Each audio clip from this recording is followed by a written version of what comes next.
नमस्कार, मैं हूं नंदिनी चौहान और आप देख रहे हैं चैनल 9 न्यूज। अगर आपने हमारा चैनल सब्सक्राइब नहीं किया है तो सब्सक्राइब करने के साथ ही बेल आइकन दबाना नहीं भूलें। खबरों पर जाने से पहले नजर डालते हैं आज की टॉप हेडलाइंस पर।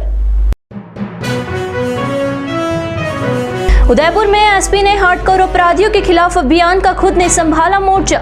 सूरजपोल थाना क्षेत्र की तंग गलियों से गिरफ्तार किया अस्थायी वारंटियों को। 3 दिन पहले ही एसपी ने किया था पद ग्रहण।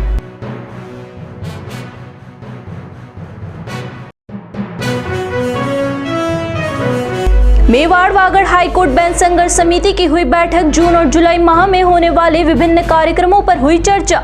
एक बार फिर हाईकोर्ट बेंच के आंदोलन को गति देने पर बनी सहमति।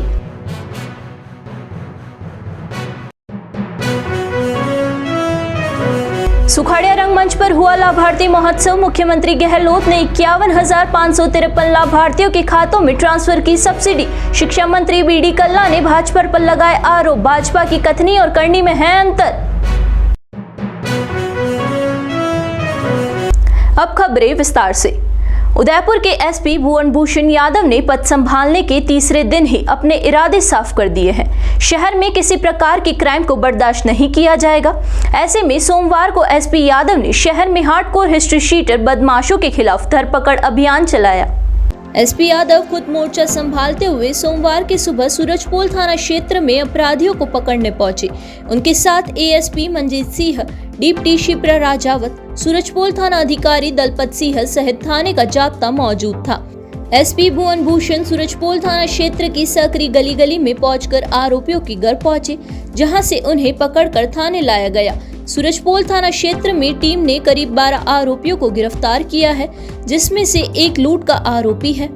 फिलहाल पुलिस आरोपियों से पूछताछ कर आगे जांच में जुटी है। पुलिस ने आगे भी इसी तरह की कार्यवाही को जारी रखने की बात कही। ने अभियान चला रखा है पिछले कुछ माह से। उसी की निरंतरता में आज सुबह भी एक अभियान चलाया गया, जिसके तहत पूरे उदयपुर जिले के समस्त थाना क्षेत्रों में अलग अलग टीम बनाकर जितने भी हिस्ट्री शीटर, वांटेड या इस तरह के अपराधी या सामाजिक तत्व थे, उनके खिलाफ एक बार धरपकड़ अभियान चलाया गया है। इसके अंदर जो अपराधी मिलेंगे उनको थाने पर लाया जाएगा और उनके अनुसार, जैसे कोई अगर किसी मुकदमे में वांछित है तो उसमें, अगर किसी का कोई वारंट है तो उसमें, नहीं तो उनको बाकी पूछताछ करके हिस्ट्री शीट वगैरह पूरी करके उनको कार्रवाई की जाएगी उनके विरुद्ध। सर, पिछले कुछ दिनों में देखा गया कि आप पुलिस के साथ में जो अपराधी किस्म के लोग थे उनके द्वारा मारपीट कर दी गई। या इस तरह के अभियान जो है अपराधियों में डर पैदा कर पाएंगे? इस तरह के अभियान अपराधियों में डर पैदा निश्चित रूप से कर पाएंगे, क्योंकि आप भी देख रहे हैं कि आज आप हमारे लोगों के साथ ही थे, तो हम जितने जगह पे घूमे तो अपराधी कल आके जब सोएगा, जो बचे हुए अपराधी हैं जो आज नहीं मिले, उनको भी लगेगा कि पुलिस कभी भी सुबह आ सकती है, हमें पकड़ के ले जा सकती है। तो निश्चित रूप से उनके अंदर ये भय व्याप्त होगा और वो अपने इनसे थोड़ा उसमें कमी आएगी और सुधार भी उनमें होगा। मेवाड़ वागड़ हाईकोर्ट बेंच संघर्ष समिति की नवगठित जिला स्तरीय संघर्ष समिति की बैठक सोमवार को उदयपुर कोर्ट परिसर स्थित बार सभागार में आयोजित हुई। इस बैठक में उदयपुर जिले के समस्त बार एसोसिएशन के अध्यक्ष और महासचिव उपस्थित रहे। अधिवक्ता चेतनपुरी गोस्वामी ने बताया कि बैठक में मेवाड़ वागड़ हाईकोर्ट बेंच संघर्ष समिति द्वारा जून और जुलाई में किए जाने वाले कार्यक्रमों के संदर्भ में जिला स्तरीय बार एसोसिएशन से जुड़े अध्यक्ष और महासचिव को उनकी जिम्मेदारियां सौंपी गई। बैठक में जिला संघर्ष समिति के विस्तार पर चर्चा भी की गई और बैठक में उदयपुर, सलूम्बर, खेरवाड़ा, भिंडर, कानोड़, मावली, गोगुंदा, वल्लभनगर सहित खंड, उपखंड व तहसील स्तर पर बनी बार एसोसिएशन के अध्यक्ष और महासचिव को आवश्यक रूप से आमंत्रित किया गया है, ताकि उनकी सहभागिता आगामी आंदोलन में सुनिश्चित की जा सके। गोस्वामी ने बताया कि 7 तारीख को होने वाले प्रदर्शन में भी सभी को सक्रिय रहना होगा। 7 जून को कार्य बहिष्कार किया जाएगा। आज की हमारी मीटिंग का मुख्य एजेंडा ये है कि अभी जो हाईकोर्ट बेंच आंदोलन है, चुनावी वर्ष है, कई सरकारें आई, कई सरकारें गई, कई राजनीतिक पार्टियों ने अपने एजेंडा हाईकोर्ट बेंच देने की बात रखी, लेकिन आज तक कोई भी सरकार हाईकोर्ट बेंच के बारे में, यहाँ सब चुनाव प्रतिनिधि चुन के जाते हैं और विधान वहाँ जाके हाईकोर्ट बेंच का नाम ले, जबकि बहुत बड़ा ट्राइबल बेल्ट है। आज की मीटिंग का मुख्य एजेंडा ये है कि जिला जितनी भी तहसील स्तर की बार एसोसिएशन है वो हाईकोर्ट बेंच के लिए अपनी कार्यकारिणी बनाएगी और उदयपुर जिला संघर्ष समिति को सूचित करेगी। यहाँ से कोई अधिवक्ता तहसील मुख्यालय पर जाकर पैरवी करता है 7 तारीख के दिन, तो उसके खिलाफ अनुशासनात्मक कार्रवाई की जाएगी। और आज हमने हमारी जिला स्तरीय कार्यकारिणी का विस्तार किया है, जिसमें हमने 5 उपाध्यक्ष, 7 सचिव और एक राजीव जजोजा जिनको हमने वित्त सचिव बनाया है। और आने वाली 7 तारीख के बारे में अभी चर्चा चल रही है। उदयपुर शहर के नगर निगम के सुखाड़िया रंगमंच पर आयोजित लाभार्थी महोत्सव में राज्य सरकार के मंत्री बीडी कल्ला भी शामिल हुए। मुख्य रूप से लाभार्थी महोत्सव को राज्य सरकार द्वारा रसोई गैस पर दी जा रही सब्सिडी ट्रांसफर करने के लिए आयोजित किया गया। इस दौरान मुख्यमंत्री अशोक गहलोत ने जयपुर से ऑनलाइन बटन दबाकर उदयपुर के 51,553 लाभार्थियों के खातों में सब्सिडी ट्रांसफर कर दी। नगर निगम प्रांगण में आयोजित लाभार्थी महोत्सव में 1000 से ज्यादा लाभार्थियों ने भाग लिया था। इस मौके पर मुख्यमंत्री अशोक गहलोत ने लाभार्थियों को ऑनलाइन संबोधित भी किया। कार्यक्रम में लाभार्थियों को राज्य सरकार की योजनाओं की जानकारी दी गई, तो वहीं संभागीय आयुक्त, जिला कलेक्टर और कांग्रेस के कई प्रतिनिधि भी मौजूद रहे। इस मौके पर राजस्थान सरकार के मंत्री बीडी कल्ला ने कहा कि कांग्रेस की कथनी और करनी में अंतर नहीं है। कांग्रेस जो कहती है वह करके दिखाती है, जबकि भारतीय जनता पार्टी द्वारा किए गए वादे अभी तक पूरे नहीं हुए हैं। कांग्रेस जो कहती है वो करती है। हमने अपने चुनाव घोषणा पत्र में जो वादे किए थे उन वादों को निभाया और उसके आगे बढ़कर भी महंगाई के जो राहत कैंप वगैरह खुले हैं, इससे ये साफ है कि केंद्र की सरकार बनने से पहले बीजेपी ने जो वायदे किए थे कि हम महंगाई को कम करेंगे, बेरोजगारी को कम करेंगे, किसान की आय को दुगना करेंगे, वो नहीं कर पाए। बल्कि उन्होंने डीजल, पेट्रोल, रसोई गैस की कीमत को बहुत ज़्यादा बढ़ा दिया, जिसके कारण लोग महंगाई से त्रस्त थे। इन्होंने कहा था हम 15 लाख हर एक के खाते में डालेंगे, 2 करोड़ लोगों को प्रतिवर्ष रोजगार देंगे। ये सब वादे खोखले साबित हुए। इसलिए मुख्यमंत्री जी ने अपने बजट में जो बजट पेश किए हैं उसमें बचत, राहत और विकास तीनों झलकता है उनके बजट में। और इसी कारण से उन्होंने रसोई गैस जो कांग्रेस के राज में 450 रुपये में मिलती थी, वो आज करीब 1150 रुपये पहुँच गई, उसको 500 रुपये में देने का गारंटी कार्ड दिया है। नगर निगम के ठेले हटाने की कार्यवाही के दौरान शनिवार को एक ठेला संचालक की हार्ट अटैक से मौत के मामले में आक्रोशित ठेला संचालकों ने सोमवार को निगम से जिला कलेक्ट्री तक निकाली रैली और कलेक्ट्री के बाहर निगम के खिलाफ प्रदर्शन कर नारेबाजी की। इस मामले में C2 जिला अध्यक्ष और पूर्व पार्षद राजेश सिंघवी ने आरोप लगाया कि ठेला संचालक की यह आकस्मिक मौत नहीं बल्कि हत्या है। मृतक के बेटे ने निगम अधिकारियों पर आरोप लगाया है कि उन्होंने गलत तरीके से ठेला जब्त करना चाहा और इसी कार्यवाही से सदमे में पिता की मौत हो गई। बेटे ने निगम के 3 अधिकारियों के खिलाफ सूरजपोल थाने में मुकदमा भी दर्ज करवाया है। मृतक के बेटे आरिफ हुसैन ने स्वास्थ्य अधिकारी सत्यनारायण शर्मा, स्वास्थ्य निरीक्षक सुभाष शर्मा और राजस्व निरीक्षक राहुल मीणा के खिलाफ मामला दर्ज करवाया है। वहीं ठेला संचालकों ने नगर निगम पर आए दिन प्रताड़ित करने के आरोप लगाए हैं। ठेला संचालकों का कहना है कि हर बार अतिक्रमण के नाम पर गरीबों को परेशान किया जाता है। नगर निगम पर कार्यवाही करने की मांग के साथ ही मृतक के परिजनों को 50 लाख मुआवजा, परिवार में एक को सरकारी नौकरी और दोषियों को जल्द सजा देने की मांग की है। मांगों को लेकर ठेला संचालकों ने सोमवार दोपहर 2 बजे तक ठेले बंद रखे। साथ ही 12 जून से पहले मांग नहीं पूरी की गई तो सभी नगर निगम के बाहर 12 तारीख से भूख हड़ताल पर बैठेंगे। जैसा कि आपको पता है कि परसों नगर निगम ने एक कार्रवाई की थी पटेल सर्कल पे, जिसमें कि उन्होंने एक 60 वर्ष के बुजुर्ग को मार डाला। रीज़न ये रहा है कि नगर निगम वहाँ पर आता है अचानक से, हमेशा की तरह, और अचानक आते ही वो उनके सामान उठाना चालू कर देता है। उसी दरमियान एक बुजुर्ग थे, उनको भी उन्होंने डराया धमकाया, उनके बाट ले लिए। उसके बाद उसको बोला है कि भाई तू हट जा। आदमी का सामान जाता है तो रिक्वेस्ट करता है, नगर निगम के अधिकारियों के सामने उसने रिक्वेस्ट करी तो उसको बोल दिया ज़्यादा मत बोल, ये नहीं तो तेरे को भी जेल में डाल देंगे, सामान बिखेर देंगे। इस तरह से उसको इतना डरा दिया कि वो बंदा जब अपना सामान साइड में करने गया तो वो वहाँ पर गश्त खा के गिर गया। गश्त करने के बाद हम लोग तो वहीं पर दूसरी व्यवस्था में लग गए थे, लेकिन जब दूसरे लोगों को वहाँ पर उपस्थित लोगों को पता चला, वो उन्होंने अपने उसके परिजनों को जानकारी दी। परिजन उसको हॉस्पिटल लेके पहुँचे तो हॉस्पिटल ले जाने के बाद डॉक्टरों ने उसको मृत घोषित कर दिया। उसके बाद हम लोग यहाँ पर कलेक्टर साहब के यहाँ पर आए, वो घर वाले, उसके दोनों बेटे और उसकी बेटी और जो आसपास के ठेले वाले थे, सभी लोग हम यहाँ पर आए। कलेक्टर साहब से हमें निवेदन किया, लेकिन अभी तक उस पर कोई एक्शन नहीं हुआ। हम उसका PM हो गया, हमने रिपोर्ट दे दी, लेकिन अभी तक कोई FIR नहीं हुई। क्या कारण क्या रहा? PM में क्या कारण है?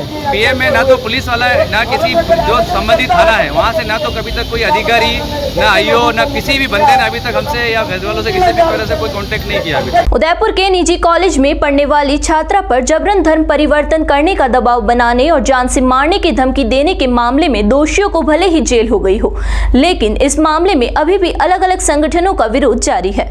सोमवार को विश्व हिंदू परिषद, मातृशक्ति और दुर्गा वाहिनी सहित अन्य संगठनों ने इस मामले में ज्ञापन सौंपते हुए दोषियों को कठोर दंड देने की मांग की है। विश्व हिंदू परिषद के अध्यक्ष सुखलाल लोहार ने बताया कि इस तरह की मानसिकता रखने वाले लोगों पर जब तक सख्त कार्यवाही नहीं होगी तब तक इन मामलों में कमी नहीं आएगी। एक छात्रा पर जबरन धर्म परिवर्तन का दबाव बनाने और जान से मारने की धमकी दे देने के मामले में विश्व हिंदू परिषद में आक्रोश व्याप्त है। सजा देने की मांग के साथ ही कॉलेज और विद्यालयों में सिविल ड्रेस में पुलिस जवान तैनात करने की मांग की गई है। सुखलाल लोहार, अध्यक्ष विश्व हिंदू परिषद। आज हम सभी विश्व हिंदू परिषद, बजरंग दल, मातृशक्ति, दुर्गा वाहिनी की बहनें लव जिहाद के विषय पर जिस प्रकार की घटना उदयपुर में हुई है सबको विदित है। खुली चुनौती हिंदू समाज को दी जा रही है, उसके विरोध में आज धरना प्रदर्शन किया गया और कलेक्टर साहब को इसका ज्ञापन दिया गया है। हम मांग करते हैं कि इस तरह की जो घटनाएं न केवल उदयपुर में बल्कि पूरे राजस्थान में, अन्य प्रांतों में भी हो रही है और यह हिंदू समाज के लिए बड़ी खुली चुनौती है। उनको जिस प्रकार की प्रताड़ना दी जा रही है, जिस प्रकार खुले बोल रहे हैं, उसको देखते हुए बिल्कुल भी हिंदू समाज इसको बर्दाश्त करने योग्य नहीं है और इसलिए हम ये ज्ञापन के माध्यम से एक मैसेज दे रहे हैं कि इस पर सख्त से सख्त कार्रवाई हो। एडवोकेट सोनम पुरोहित, दुर्गा वाहिनी महानगर संयोजिका। हम लोग पहले भी कई बार लव जिहाद के मामलों को लेकर ज्ञापन दे चुके हैं, पर लगता नहीं कि प्रशासन की तरफ से इन मामलों पर कोई कार्रवाई की जा रही है। अगर कार्रवाई की जा रही होती तो आज इस प्रकार की घटनाएं सामने नहीं आती। और ये जो घटना हुई है और जिस प्रकार से चुनौतियाँ दी गई है, ये संपूर्ण हिंदू समाज पर एक चैलेंज है कि आपकी बहन बेटियां कहीं भी सुरक्षित नहीं है। और जिस तरह से ये खुलेआम इस तरह की हरकतें कर रहे हैं, आने वाले समय में हो सकता है कि ये हरकतें लगातार बढ़ती जाएं। उसके लिए प्रशासन को कठोर होना पड़ेगा। हम नम्र निवेदन ही कर सकते हैं। हम हर बार आते हैं, हम हर बार ज्ञापन देके जाते हैं और ज्ञापन देने का नतीजा क्या होता है? आए दिन इस तरह की घटनाएं होती है। ये संपूर्ण राजस्थान नहा, संपूर्ण भारत की घटनाएं हैं। अभी आपके सामने आप सभी ने देखा होगा, एक वीडियो क्लिप आपने देखी है कि बहुत बुरी तरीके से बहन को मारा गया है और आसपास के लोग निकल रहे थे। मैं संपूर्ण हिंदू समाज से आह्वान करती हूँ कि क्या आप इसी तरह से सोए रहेंगे?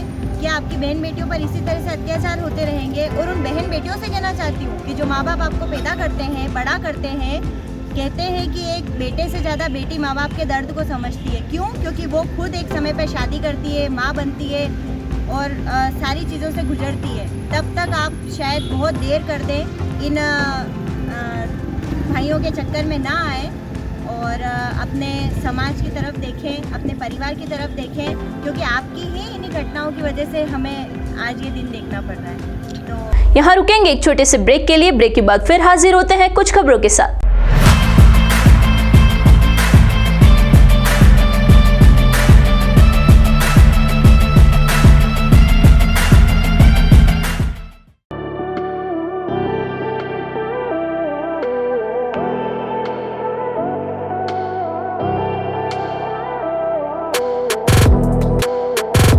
लिबर्टी मार्केटिंग लेकर आया है TV, fridge, washing machine, AC सहित इलेक्ट्रॉनिक आइटम पर लाए हैं बेहतरीन ऑफर, जिसमें आप कोई भी पुराना टीवी, फ्रिज, वॉशिंग मशीन लाए और पाएं 5000 रुपए तक की छूट।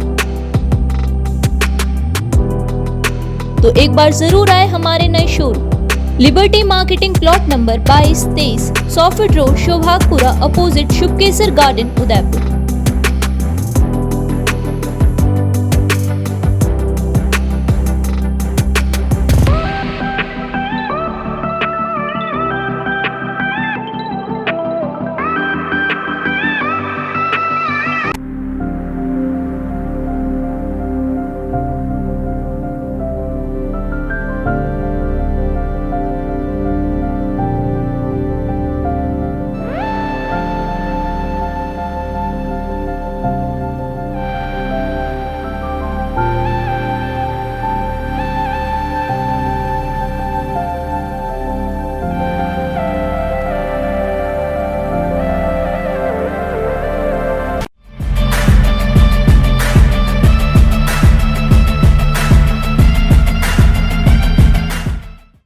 ब्रेक के बाद फिर से आपका स्वागत है। बढ़ते हैं अगली खबरों की ओर। राजस्थान राज्य बाल संरक्षण आयोग की अध्यक्षा संगीता बेनीवाल सोमवार को उदयपुर जिले के जाड़ोल दौरे पर रही। बेनीवाल ने सामुदायिक स्वास्थ्य केंद्र जाड़ोल और सामुदायिक स्वास्थ्य केंद्र फलासिया में पालनघर का शुभारंभ किया। इस दौरान मौके पर मौजूद आदिवासी महिलाओं व बच्चों से स्थानीय भाषा में पालनघर के बारे में जानकारियां साझा की। बेनीवाल ने बताया कि जाड़ोल, फलासिया और कोटड़ा क्षेत्र में गरीब आदिवासियों के बच्चों की बाल तस्करी, बच्चों को बेचने, नवजात शिशुओं को झाड़ियों में फेंकने जैसे गंभीर मामले सामने आने के बाद इस क्षेत्र में सरकार व बाल आयोग के विशेष ध्यान गया है। पालनघर उसकी ही शुरुआत है। इस दौरान आयोग के सदस्य राजीव मेघवाल, यशोदा देवी, मीना शर्मा, राजस्थान बाल कल्याण समिति के ललित शर्मा, रामचंद्र जनवत सहित जाड़ोल सामुदायिक स्वास्थ्य केंद्र से चिकित्सा विभाग के अधिकारी व कर्मचारी मौजूद रहे। जाड़ोल का दौरा रहा, जिसके अंतर्गत पिछले कुछ दिनों पूर्व सोशल मीडिया के माध्यम से और हमारे यहाँ के बाल आयोग के माननीय सदस्य राजीव मेघवाल जी की जानकारी के बाद जब पता चला कि झाड़ोल में बाल तस्करी के मामले सामने आ रहे हैं, जो गरीब तबके के परिवार हैं, जो असक्षम परिवार हैं, परिवार में 3 से 4 बच्चियां हो जाने पर बच्चियों के बेचने के बाद, झाड़ियों में फेंकने के बाद जब सामने आई तो बाल आयोग ने इसको पूरा गंभीरता से लिया और उस वक्त तुरंत प्रभाव से ये तय किया कि यहाँ पर पालना गृह लगाए जाएंगे, लोगों को साक्षर किया जाएगा, इस बारे में जागरूक लाया जाएगा। तो यहाँ की हमारी एडी महोदय, हमारे सदस्य, हमारी बाल कल्याण समिति के अध्यक्ष महोदय, हम सब ने मिल करके यहाँ पर आज पालना गृह का उद्घाटन किया है और यहाँ के स्थानीय ग्रामवासी, खास करके महिलाओं को यहाँ पर एकत्रित कर बताया गया है कि पालना गृह क्या है और उनकी पहचान को गुप्त रखते हुए उनके बच्चों को इसमें छोड़े, ना कि किसी झाड़ियों में, रास्ते में या बेचने के उसमें आए। और साथ ही इसके बाद फलासिया में भी हम लोग पालना गृह का शुरुआत कर रहे हैं। एमपीयूटी के संगटक डेयरी एवं खाद्य प्रौद्योगिक महाविद्यालय में विश्व दुग्ध दिवस के सप्ताह का समापन समारोह आयोजित किया गया। इस मौके पर वैश्विक डेयरी उद्योग में अवसर और चुनौतियों के विषय पर एक दिवसीय राष्ट्रीय सेमिनार भी आयोजित हुआ। राष्ट्रीय सेमिनार में एमपीयूटी के कुलपति डॉक्टर अजीत कुमार कर्नाटक, भारत सरकार के तकनीकी कानूनी विशेषज्ञ विजय सरदाना थे। 350 छात्रों ने भाग लिया। विजय सरदाना ने बताया कि दूध में मौजूद तमाम पौष्टिक तत्वों को देखते हुए संयुक्त राष्ट्र संघ के खाद्य एवं कृषि संगठन ने विश्व दुग्ध दिवस मनाने का फैसला लिया ताकि दूध के तमाम महत्वों की जानकारी से आम जनजीवन को अवगत करवाया जा सके। विश्वविद्यालय के कुलपति डॉक्टर कर्नाटक ने बताया कि इस दिन का उद्देश्य डेयरी क्षेत्र से जुड़ी गतिविधियों पर ध्यान आकर्षित करने का अवसर प्रदान करना है। डेयरी साइंस एमपीयूटी के कॉलेज के अंदर एक दिवसीय सेमिनार का आयोजन हुआ। उसका टाइटल है the global dairy industry and analysis of market trends, challenges and opportunities. आप सब जानते हैं कि मिल्क प्रोडक्शन में इंडिया फर्स्ट है वर्ल्ड में और 221 मिलियन टन मिल्क पैदा होता है और इस मिल्क को किस तरह से यूटिलाइज करें हम कि हमारे माल न्यूट्रिशन, कुपोषण भी ख़त्म हो जाए और साथ ही साथ किसानों को, भाइयों को और जो सब ट्रेड में इन्वॉल्व है इसमें, इन सबको अच्छा प्रॉफिट मिले और मिल्क की प्राइसेस भी धीरे धीरे कम हो। इसी के लिए एक मंथन इस डेयरी साइंस कॉलेज में शुरू हुआ। इसमें कि अलग अलग सब्जेक्ट के और इंडस्ट्री के आदमी आए हैं और वो अपना व्यूज़ रख रहे हैं। मुझे लगता है कि इससे हमारे यहाँ के यूनिवर्सिटी के छात्रों को बहुत लाभ होगा और वो आगे अपना बिजनेस शुरू करने में, एंटरप्रेन्योर बनने में आगे बढ़ पाएंगे। विश्व पर्यावरण दिवस के अवसर पर उदयपुर जिले में सोमवार को कई कार्यक्रम आयोजित किए गए। वहीं शहर में भी पर्यावरण के प्रति जागरूकता लाने के उद्देश्य से कई कार्यक्रमों का आयोजन किया जा रहा है। सोमवार को विश्व हिंदू परिषद, मातृशक्ति और दुर्गा वाहिनी सहित अन्य संगठनों ने इस मामले में ज्ञापन सौंपते हुए दोषियों को कठोर दंड देने की मांग की है।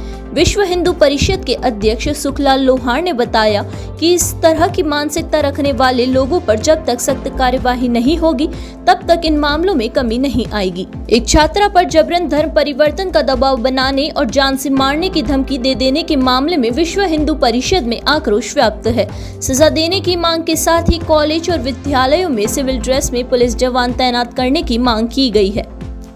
आज विश्व पर्यावरण दिवस पर फॉरेस्ट डिपार्टमेंट और WWF की तरफ से आज विश्व पर्यावरण दिवस आयोजन का यहाँ पे आयोजन रखा गया है। इसमें बच्चों ने यहाँ ड्राइंग कंपटीशन यहाँ पे उसमें भाग लिया, साथ ही ऑनलाइन क्विज इसमें भी भाग लिया। और आज यहाँ पे हमारे जो एक्सपर्ट है बर्ड्स के, उनकी 2 स्पीच रखी गई है, श्री विनय द्विवेदी जी की और डॉक्टर सतीश शर्मा साहब की।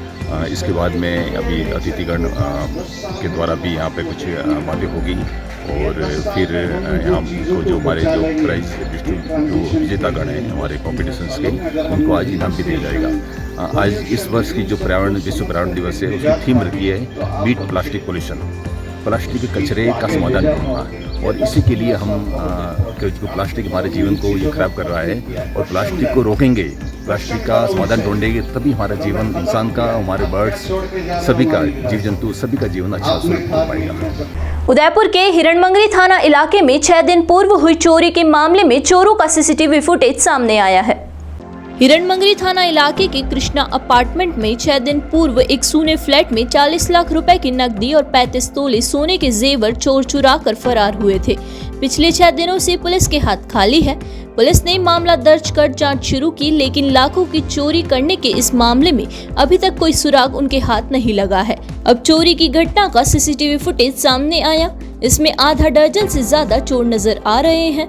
बताया जा रहा है कि इन चोरों ने पहले किसी और घर को निशाना बनाने की कोशिश की, लेकिन सफलता नहीं मिलने पर कृष्णा अपार्टमेंट के फ्लैट में पहुंचे, जहां फ्लैट सूना होने के चलते चोरी की वारदात को अंजाम दिया और नकदी और सोने चांदी के जेवरात लेकर फरार हो गए। एक बार फिर नजर डालते हैं आज की टॉप हेडलाइंस पर। उदयपुर में एसपी ने हार्डकोर अपराधियों के खिलाफ अभियान का खुद ने संभाला मोर्चा। सूरजपोल थाना क्षेत्र की तंग गलियों से गिरफ्तार किया अस्थायी वारंटियों को। 3 दिन पहले ही एसपी ने किया था पद ग्रहण।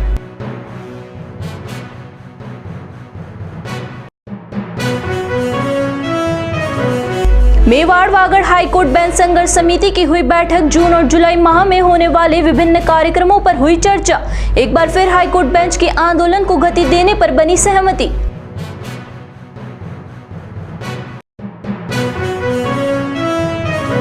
सुखाड़िया रंगमंच पर हुआ लाभार्थी महोत्सव। मुख्यमंत्री गहलोत ने 51,553 लाभार्थियों के खातों में ट्रांसफर की सब्सिडी। शिक्षा मंत्री BD कल्ला ने भाजपा पर लगाए आरोप। भाजपा की कथनी और करनी में है अंतर।